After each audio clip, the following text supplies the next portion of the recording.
Kami senang sekali bisa membantu masyarakat, bisa menyuarakan hal-hal yang kami anggap memang harus disuarakan dalam rangka untuk mengingatkan dan memberi solusi pada para pembuat kebijakan supaya lebih baik lagi dalam rangka melayani masyarakat.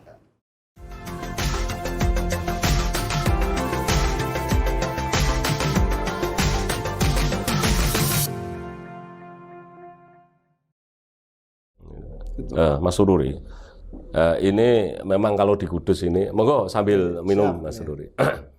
Di Kudus ini kan saya lihat akhir-akhir ini itu banyak permasalahan yang muncul, Mas Sururi.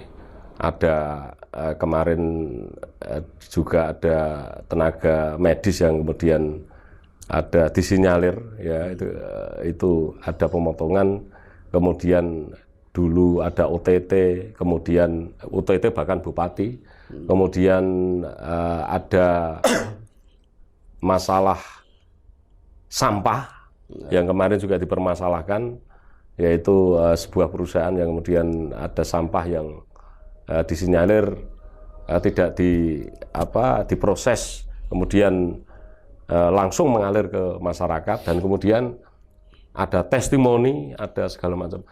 Kayaknya Kudus sekarang ini banyak permasalahan. Apakah menurut Mas Sururi ini Kudus itu nggone wong ruwet, apa memang Kudus ini banyak orang yang memang tidak baik, Mas Sururi? Ya kalau saya melihat Kudus banyak orang baik. Iya. Kudus banyak orang yang berpendidikan. Iya. Di dalam jajaran pemerintahan itu ada 5 doktor loh. Iya. Pertama itu adalah bupati doktor, sekdanya doktor, kepala dinas pertanian sekarang juga doktor. Di DPRD ada 3, ada dari PDI 1, dari PKB 1. Artinya apa? Ketika pendidikan akademisnya semakin tinggi, konsekuensinya adalah proses mensejahterakan melalui program keluarga kerja itu kan semakin tambah baik. Kalau hari ini Kudus dikatakanlah dicap wong, ya dikatakan banyak orang wong banyak keruwetan-keruwetan. Sebetulnya ini harus kita cari akar masalahnya. Akar masalahnya di mana? Ya tadi Bang Kumis disampaikan ada testimoni dari Direktur PDAM yang sampai hari ini belum pernah diklarifikasi oleh Bupati yang diduga meras itu, ya seperti itu. Sampai hari ini belum ada. Padahal kita sayangkan ketika salah satu staf KONI menyampaikan hal yang tidak baik terhadap Bupati saja langsung dilaporkan oleh lawyernya kan ke Polres kan. Tapi saya potong, mohon maaf Mas Sururi. Itu testimoni itu kan yang buat itu kan kepala mantan direktur PDAM yang pada waktu itu ketika di persidangan seharusnya mereka itu mengungkap di persidangan, tapi kenapa ketika sidang tidak diungkap kemudian membuat testimoni? Kalau saya persoalannya bukan diungkap atau diungkap dalam persidangan. Ya, ini adalah bagian dari proses kekecewaan yang mungkin menggurita di dalam dirinya dan keluarganya. Karena informasi yang kami dengarkan sebelum proses hukum berjalan, yaitu penetapan tersangka dan seterusnya itu sudah diwanti-wanti jangan sampai menyebut nama ABCD itu. Di testimoni juga bilang begitu. Sebelum itu enggak, kan sebelum ada proses hukum itu. Sehingga dia mengikuti saran itu karena akan diringankan hukumannya dan seterusnya. Tetapi ketika faktanya dia dihukum 4,5 tahun kan kecewa juga gitu. Sehingga mereka buat testimoni itu, informasi seperti itu. Makanya kalau kemudian testimoni itu tidak benar, dari awal saya katakan di media juga itu saya katakan kalau testimoni itu enggak benar, orang yang membuat testimoni dan yang menyebarkan harus dilaporkan. Ya kan? Tapi sampai hari ini nggak pernah ada klarifikasi. Nah inilah harapan kami biar nggak tambah bingung masyarakat. Janjinya ini benar atau tidak? Ya monggo lah klarifikasi. Ya mudah-mudahan itu tidak benar, harapan saya seperti itu kan. Nah, itu yang pertama terkait dengan masalah testimoni. Kemudian tadi disampaikan bahwa hari Kamis kemarin, Kamis Jumat itu ada tim Polda yang datang ke Kudus untuk menyelidiki apakah betul ada pungutan insentif nakes yang diberikan atau tidak. Saya langsung begitu saya dapat informasi saya klarifikasi, betul nggak itu terjadi? Informasinya seperti ini.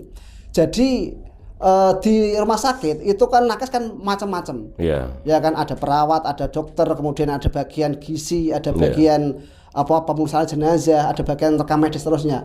Yang mereka banyak yang tidak mendapatkan juga. Lah, nakes-nakes yang datanya mendapatkan insentif dari pemerintah itu kan langsung ditransfer ke rekening. Ke rekening yang bersangkutan. Artinya rekening itu ya sesuai dengan nominal yang diberikan oleh pemerintah ke yang bersangkutan. Rekening address, BNM kan ada di sana. Lah, kemudian ada inisiatif dari beberapa kepala ruangan itu bagaimana kita harus solidaritas kepada teman-teman nakes yang tidak mendapatkan insentif. Ya, ini ceritanya seperti itu. Nah, mereka iuran ada yang 300, ada yang 200 sekian. Kemudian iuran itu dibawa pengepul, dimasukkan rekening pengepul sebelum didistribusikan ke bagian-bagian yang tidak mendapatkan itu. Nah, makanya kita tunggu saja kebenaran-kebenaran yang akan muncul, apakah betul itu ada pemotongan atau tidak. Kalau saya seperti itu. Tetapi kalau kemudian kita dengarkan ada juga pungli yang dilakukan, dugaan pungli yang dilakukan oleh Dinas Penanaman Modal dan Perizinan Terpadu. Hari ini sudah mulai dilakukan klarifikasi oleh Kejaksaan Negeri, yaitu jaksa Kasipidum. Saya waktu itu sempat lihat surat undangannya, salah satu kabid yang ada di dinas tersebut diundang tapi sakit gak bisa hadir segala macam. Berkaitan dengan dugaan pungli. Nah, inilah kemudian saya sangat sedih gitu loh. Kenapa sih setiap hari muncul. Dan ini akan menjadi beban manakala nanti tiba-tiba Pak Bupati sudah tidak menjabat lagi Bupati. Kira-kira namanya tambah banyak. Yang akan diungkap-ungkap seperti itu loh Bang. Termasuk hari ini juga dapat informasi dari teman-teman tim Polda juga datang di Dinas Sosial yang akan menyelidiki persoalan pemotongan BPNT, bantuan pemerintah non tunai yang 200.000 yang mendapatkan sembako. Itu. Saya sempat dijadikan saksi, diperiksa di BAP di Polda saya waktu itu terkait dengan kenakalan e-warung dan supplier. Pemasok barang-barang itu yang diberikan oleh para KPM, keluarga penerima manfaat. Saya sudah pernah diperiksa di Polda, di Diskrimsus, dan saya sampaikan apa adanya yang saya tahu dan yang saya dengarkan seperti itu.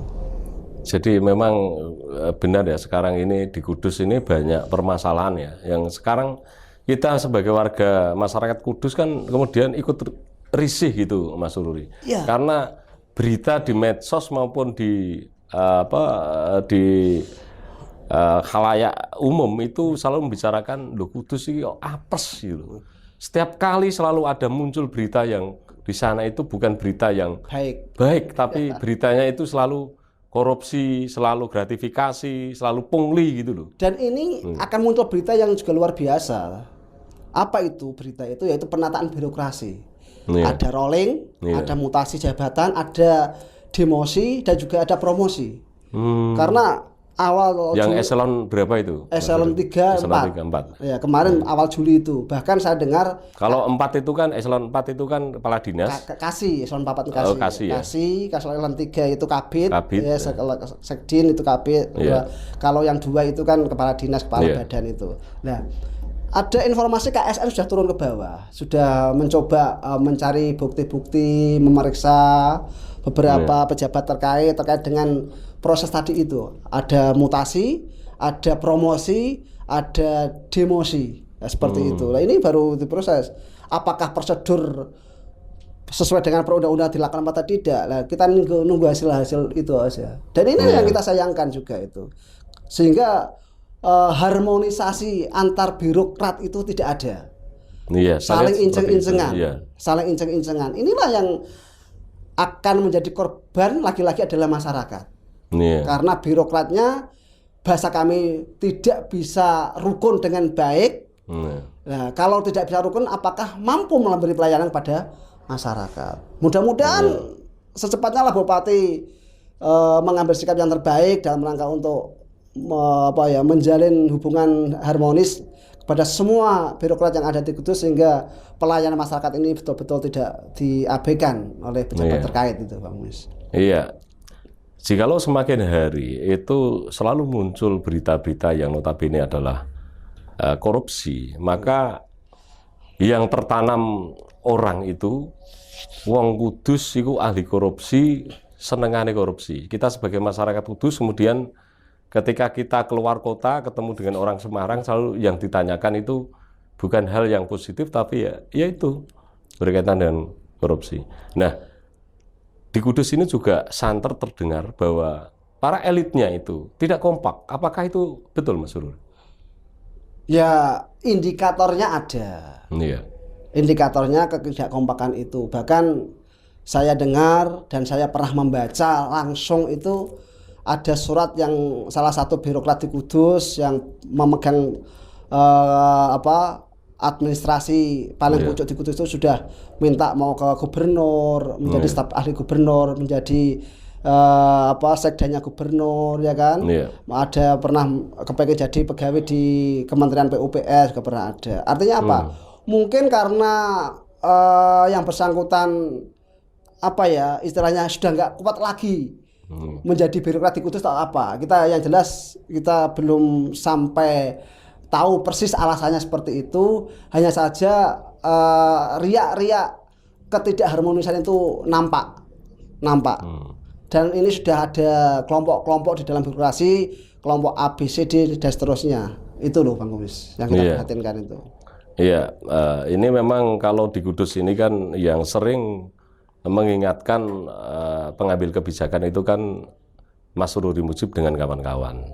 Apakah anggota dewan yang notabene adalah representasi masyarakat itu kurang mewakili masyarakat sehingga jenengan dan kawan-kawan itu kemudian membuat satu gerakan untuk mengingatkan pihak-pihak pengambil kebijakan, Mas Sururi?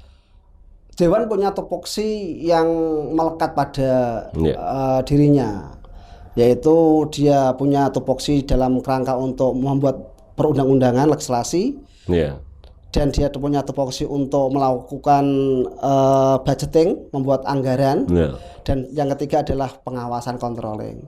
Persoalan fungsi-fungsi tiga ini apakah dilakukan apa tidak, ya yang jelas ya dilakukan.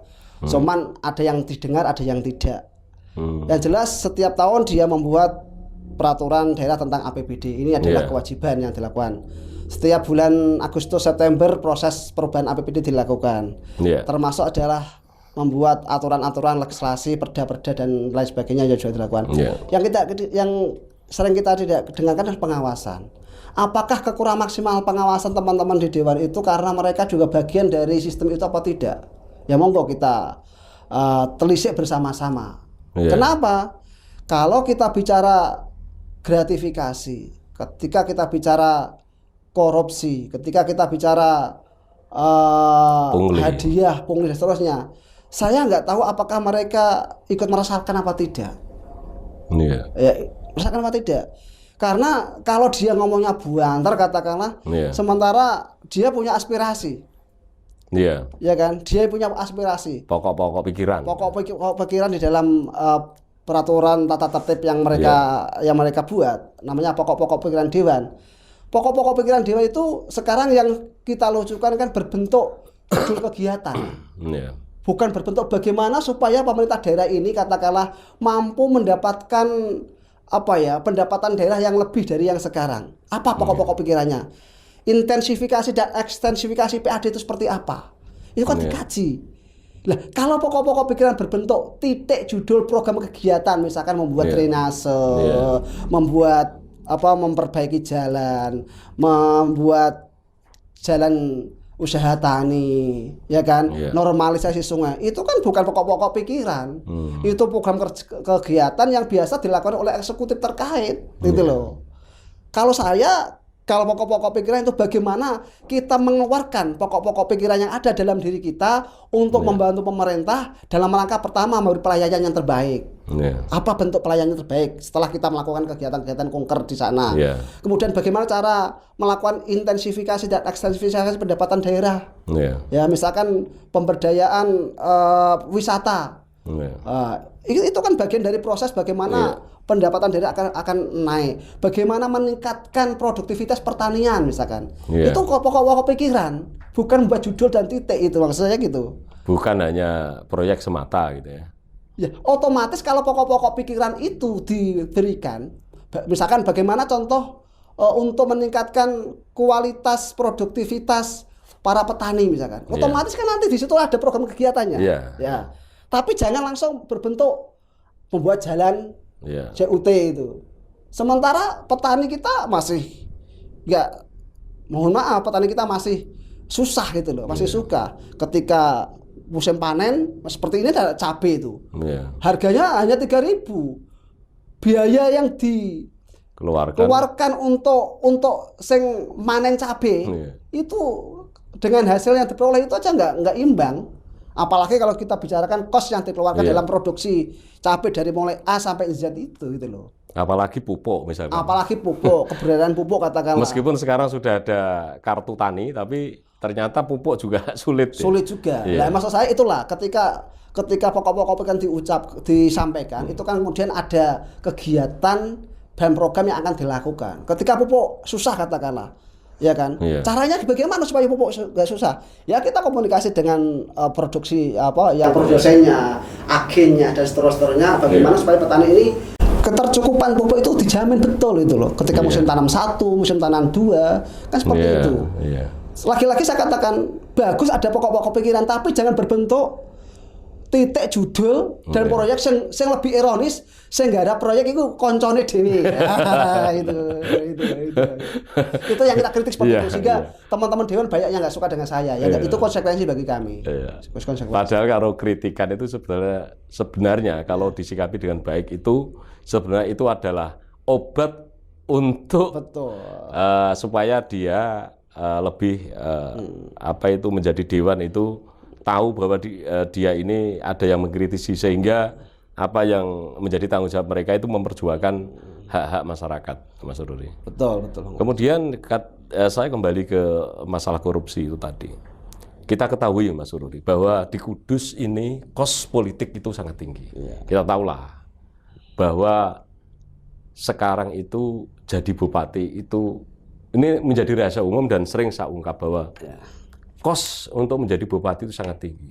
Anggota dewan pun sekarang ini perlu kita bahas juga, seorang anggota dewan itu sampai habis 2 miliar. Dan ini apakah penyebab kemudian ada korupsi, kolusi, nepotisme, pungli dan seterusnya, Mas Ruri? Iya, kalau saya semua terkait. Terkait kenapa perilaku teman-teman dewan seperti ini juga tidak terlepas dari proses awalnya ketika menjadi seorang legislator itu loh. Memang diakui atau tidak, kalau zaman saya waktu itu nyalon dewan tahun 2004 karena sistemnya adalah nomor urut, saya nomor 1 karena saya pendiri partai. Saya waktu itu kos yang kita keluarkan kurang lebih hanya 82 jutaan waktu itu tahun 2004. Ini hanya untuk operasional kegiatan pertemuan, membuat atribut dan seterusnya. Tetapi sekarang itu kan mau tidak mau, suka atau tidak suka, masyarakat minta. Bahkan satu orang itu ada yang nyebar itu minimal 50.000, ada yang sampai 100.000, bahkan ada yang sampai 100 lebih.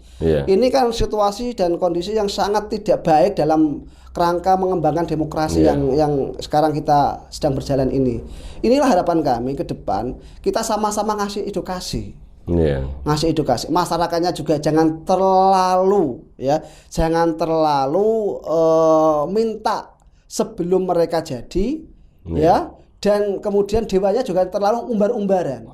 Harus dua-duanya saling edukasi gitu loh. Kalau tidak, ini akan rusak demokrasi kita. Betul-betul akan rusak. Bahkan nyalon bupati itu untuk jadi itu harus kurang lebih menyiapkan sampai 50 miliar untuk wilayah Kudus dengan kapasitas kurang lebih hak suaranya 600.000 lebih sedikit ini. Ini kan luar biasa. Bagaimana cara mengembalikan modal? Makanya saya sekarang adalah bergerak dengan teman-teman mencari calon yang orang butuh duit nanti kalau jadi bupati. Kalau kita punya bupati yang sudah selesai persoalan dunia, selesai persoalan uang, insya Allah ya nggak akan seperti ini gitu loh. Seperti ini. Inilah harapan kami teman-teman dewan betul-betul dibuat pelajaran lah. Yeah. Apakah ini kita akan teruskan pola-pola demokrasi yang transaksional seperti ini?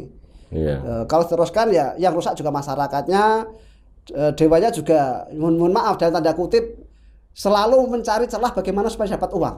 Yeah. Mencari celah supaya dapat uang. Seharusnya teman-teman masyarakat ini ketika sudah dibeli suaranya kata 100.000 ya jangan menuntut apa-apa.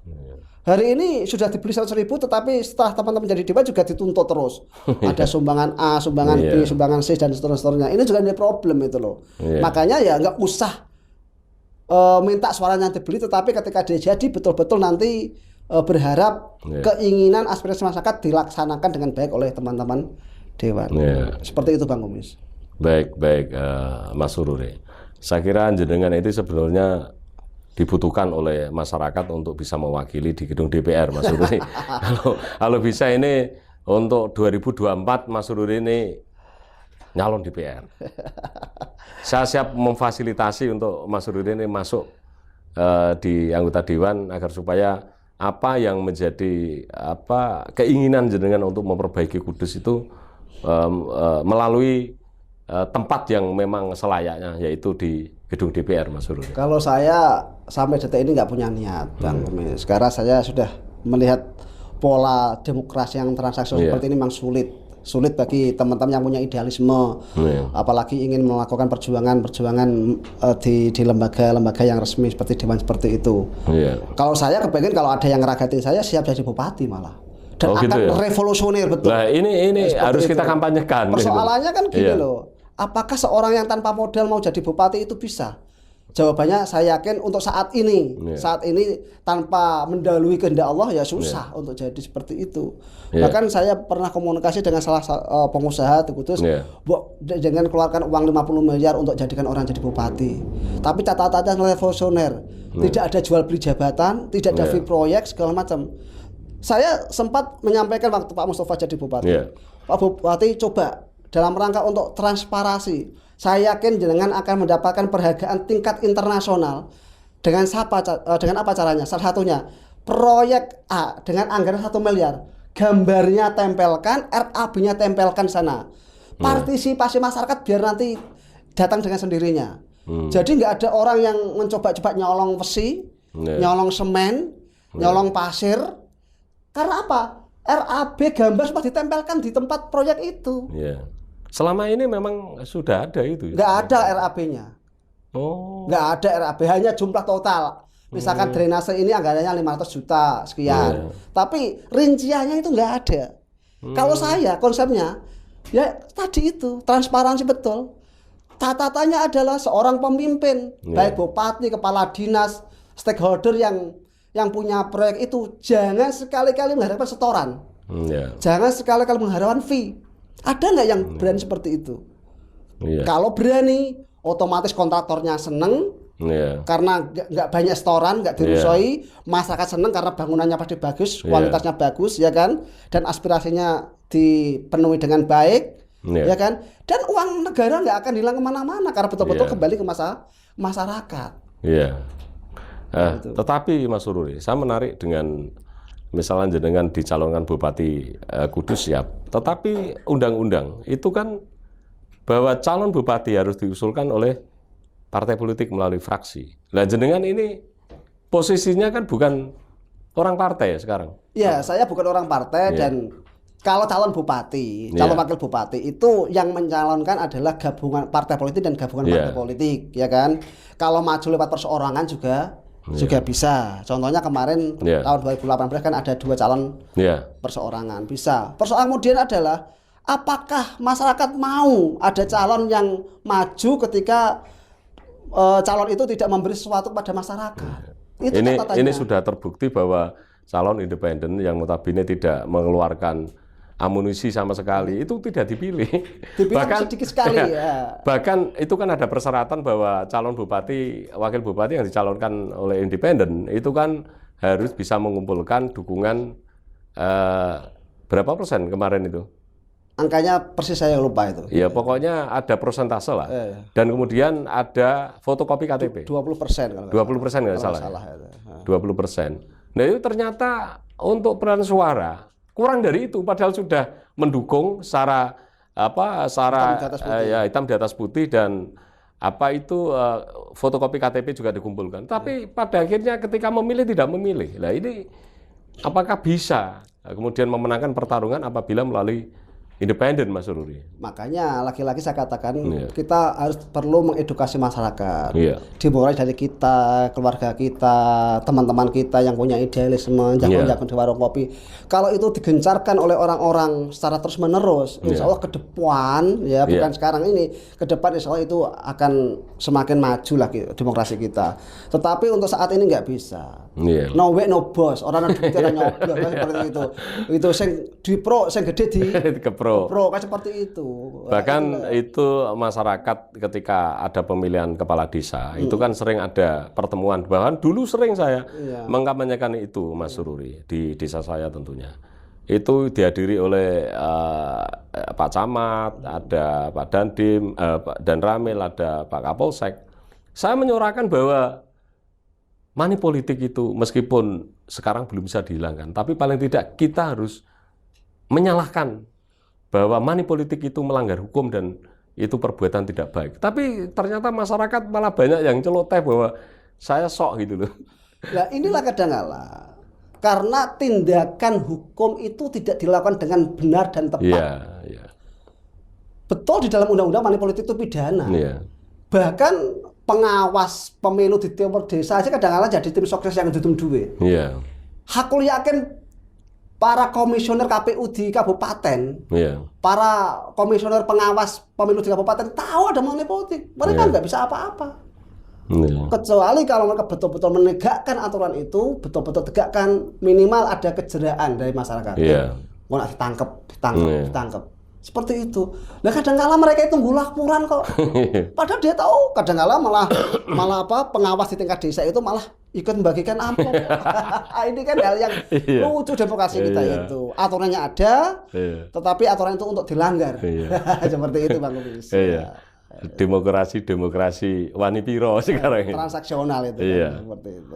Baik Mas Sururi, sebenarnya saya ingin wawancara dengan jenengan menggali apa yang menjadi keinginan jenengan untuk memperjuangkan masyarakat, tapi kita sudah ternyata 1 jam lebih ya kita jagong ini. Saya kira nanti kita lanjutkan lain hari. Saya pengen jagong kemudian kita upload di channel Bang Kumis karena saya menarik dengan apa yang menjadi keinginan Mas Sururi Mujib selalu menyuarakan apa yang menjadi keinginan masyarakat, dan jenengan ini bisa dikatakan representasi masyarakat kecil, Mas Sururi. Dan saya terima kasih atas kesediaan panjenengan untuk bisa jagong dengan saya, jagong di podcast Bang Kumis. Semoga Mas Sururi Mujib selalu diberi kesehatan, diberi rezeki yang berlimpah, dan keluarganya dijauhkan dari fitnah. Sehat selalu Mas Sururi. Apa yang menjadi cita-cita jenengan semoga dikabulkan oleh Allah Subhanahu wa taala. Terima kasih Bang Kumis sudah undang saya. Mudah-mudahan channel Bang Kumis semakin digandrungi masyarakat dan dilihat dan didengarkan oleh masyarakat dalam rangka untuk memberi edukasi, memberi pemahaman masyarakat terkait dengan hal-hal yang penting dan memang yang menjadi isu aktual yang sedang berjalan. Baik. Tetapi masih ada 2 Mas Sururi, saya ingin menggali jenengan, yaitu yang pertama adalah moto hidup seorang Sururi Mujib, dan kemudian yang kedua nanti saya minta closing statement seorang Haji Sururi Mujib, sarjana agama Magister Manajemen. Ya moto hidup saya itu ya hari ini harus lebih baik dari hari kemarin, hari besok harus lebih baik dari hari ini. Kita bersyukur pada Allah Subhanahu wa taala sudah diberi kesempatan untuk hidup, ya kan. Kemudian juga kami senang sekali bisa membantu masyarakat, bisa menyuarakan hal-hal yang kami anggap memang harus disuarakan dalam rangka untuk mengingatkan dan memberi solusi kepada para pembuat kebijakan supaya lebih baik lagi dalam rangka melayani masyarakat. Iya, saya kira itu moto hidup sekaligus closing statement. Sekali lagi Mas Sururi Mujib, Ketua LKIS Kabupaten Kudus, semoga jenengan selalu menyuarakan apa yang menjadi keinginan masyarakat, karena dari seorang Sururi Mujib saya yakin mewakili masyarakat banyak yang selama ini Kudus menghendaki agar supaya pemerintah Kabupaten Kudus selalu berpihak kepada masyarakat. Amin, amin. Sekali lagi terima kasih Mas Sama-sama Bang Kumis. Haji Sururi Mujib, Sarjana Agama Magister Manajemen. Baik, demikian tadi sahabat Bang Kumis, wawancara dengan salah satu tokoh penyuara yang selalu menyuarakan kepentingan masyarakat, yaitu Bapak Haji Sururi Mujib SAG MM yang sebentar lagi S2-nya akan segera keluar. Dan di sini saya akan mengatakan bahwa seorang pejabat publik dalam hal ini, baik itu bupati, wakil bupati, gubernur, wakil gubernur, anggota dewan sekalipun yang representasi masyarakat, memang harus selalu mau dikritik. Karena kritik itu kemudian ibarat seperti halnya sebuah obat, meskipun pahit akan menyembuhkan. Tetapi pujian itu ibarat kita minum yang manis, tetapi sebetulnya itu adalah penyakit. Maka untuk itu saya yang berpesan, tidak semua pujian itu tulus, dan tidak semua kritikan itu menjatuhkan. Saya Bang Kumis, sampai ketemu di lain kesempatan. Wassalamualaikum warahmatullahi wabarakatuh. Salam sehat. Salam sehat.